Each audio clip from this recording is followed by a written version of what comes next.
कस्मत का खेल एक सरसब्ज व शादाब गांव में, जहां खीतों की हरियाली और परिंदों की चहचहाहट फजा को मातर रखती थी, एक बुजुर्ग किसान रहीम खान रहता था। रहीम खां की उम्र 17 बरस से ज्यादा थी, लेकिन उसकी आंखों में एक अजीब सी चमक थी, जैसे वो जिंदगी के हर राज से वाकिफ हो। उसके पास एक खूबसूरत सफेद घोड़ा था, जिसका नाम वो शहजादा रखता था। शहजादा न सिर्फ मजबूत था, बल्कि रहीम खां के खीतों का सबसे बड़ा सहारा भी था।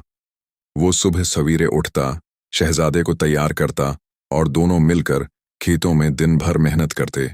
एक धूप भरी सुबह, जब रहीम खां अपने घर के सहन में बैठा चाय पी रहा था, उसे मालूम हुआ कि शहजादा अपने बाड़े से गायब है। रात के अंधेरे में कोई उसे खोल कर ले गया था, या शायद वो खुद ही भाग गया था। गांव वालों को जब ये खबर मिली, वो रहीम खां के घर जमा हो गए। अरे रहीम खां, ये तो बहुत बड़ी मुसीबत आ पड़ी, एक पड़ोसी गलजार ने अफसोस से कहा। हाँ, शहजादा जैसा घोड़ा कहाँ मिलेगा अब? तुम्हारी तो सारी मेहनत बर्बाद हो गई। दूसरे पड़ोसी ने सिर हिलाते हुए कहा। रहीम खां ने अपनी चाय का आखिरी घूंट लिया, हल्की सी मुस्कुराहट के साथ आसमान की तरफ देखा और बोला, मुसीबत है या नामत, ये तो वक्त ही बताएगा।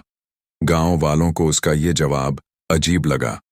वो सोचने लगे कि शायद रहीम खां को अपने नुकसान का अंदाजा ही नहीं। वो सरगोशियां करते हुए वापस चले गए। शहजादे की वापसी चंद दिन गुजरे। एक शाम, जब सूरज डूब रहा था और आसमान सरखी माइल था, गांव वालों ने देखा कि शहजादा वापस आ रहा है। लेकिन वो अकेला नहीं था। उसके साथ 3 जंगली घोड़े भी थे, जो उसकी रस्सी से बंधे चल रहे थे। तीनों घोड़े एक से बढ़कर एक थे। एक स्याह जैसे रात का अंधेरा, दूसरा सरख जैसे अंगारों की चमक, और तीसरा सुनहरी जैसे सूरज की किरण। गांव वालों की आंखें हैरत से फैल गईं। रहीम खां, ये तो कमाल हो गया, गलजार ने खुशी से कहा। एक घोड़ा गया था, 4 आ गए, तुम तो रातों रात मालदार हो गए। एक और पड़ोसी ने हंसते हुए कहा। रहीम खान ने घोड़ों को बाड़े में बांधा, उनके सर पर हाथ फेरा और वही मुस्कुराहट के साथ बोला, मालदारी है या मुसीबत, ये तो वक्त ही बताएगा। गांव वालों को इस बार भी उसका जवाब समझ न आया। वो सोच रहे थे कि रहीम खां इतनी बड़ी खुशखबरी पर भी खुश क्यों नहीं हो रहा।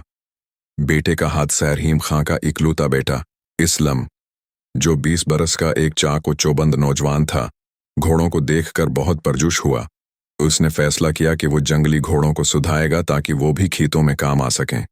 अगले दिन सुबह सवेरे इस्लम ने सयाह घोड़े को चुना। वो घोड़ा बेहद तेज और सरकश था।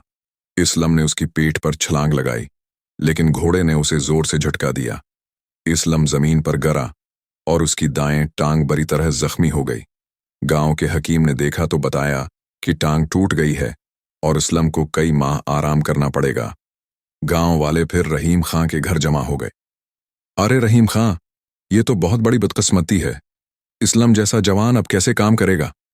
गलजार ने अफसोस से कहा। हाँ, अब तो तुम्हारे खीतों का क्या होगा? एक और पड़ोसी ने पूछा।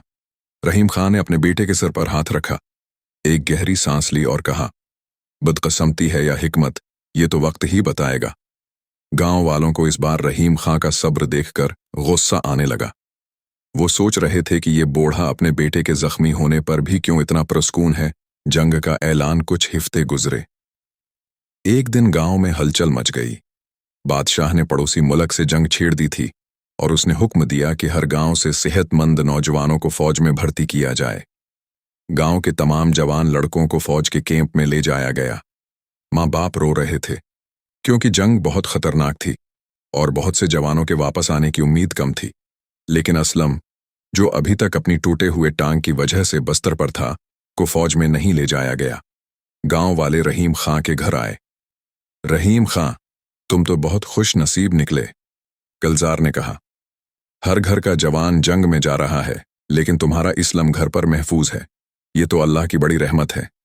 एक और पड़ोसी ने कहा। रहीम खां ने अपने बेटे की तरफ देखा, जो अब हंसने की कोशिश कर रहा था। वो मुस्कुराया और बोला, रहमत है या इम्तिहान, ये तो वक्त ही बताएगा। जंग के बाद कई माह गुजर गए। जंग खत्म हुई, लेकिन गांव के बहुत से जवान वापस न आ सके। गांव में मातम छा गया।